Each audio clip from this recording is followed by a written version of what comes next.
Robert Allahut, në atë ditë çdo rob do të pyetet për atë që ka bërë dhe për veprat që i ka sjellë. Pasha Zotin tënd, ne do t'i pyesim të gjithë për atë që vepronin.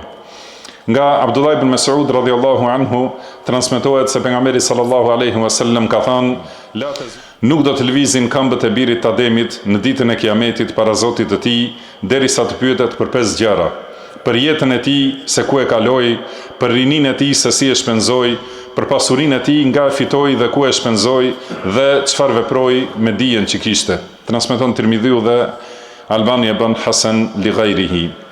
Prandaj përgatiteni përgjigjen për pyetjet dhe bëjeni përgjigjen tuaj të saktë. Përgjigja juaj është ajo që punoni në këtë dunja, duke u përgatitur për provimin e ahiretit. Kjo botë është vend prove dhe testimi, ndërsa ahireti është vendi i qëndrimit të përhershëm. Nga Adi ibn Hatim radhiyallahu anhu transmetohet se i dërguari Allahut sallallahu alaihi wasallam ka thënë: nuk ka asnjë prej jush që Zoti i tij nuk do t'i flasë drejt për drejt, pa përkthyes ndërmjet tij dhe atij. Ai do të shikojë në të djathtë dhe nuk do të shohë asgjë përveç veprave që i ka sjell. Do të shikojë në të majtë dhe nuk do të shohë asgjë përveç veprave që i ka sjell. Do të shikojë përpara vetes dhe nuk do të shohë asgjë pos zjarrit përballë fytyrës së tij. Prandaj ruajuni zjarrit qoftë edhe me një gjysmë hurme. Hadith muttafaqun alayhi.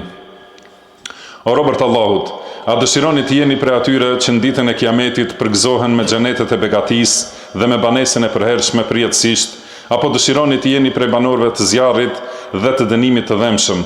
Kjo është zgjedhja juaj dhe vepra juaj dhe ajo që përgatitni për veten tuaj. Prandaj zgjidhni njërin nga dy rrugët, udhëzimin apo devijimin, dhe bashkohuni me njërin nga dy grupet.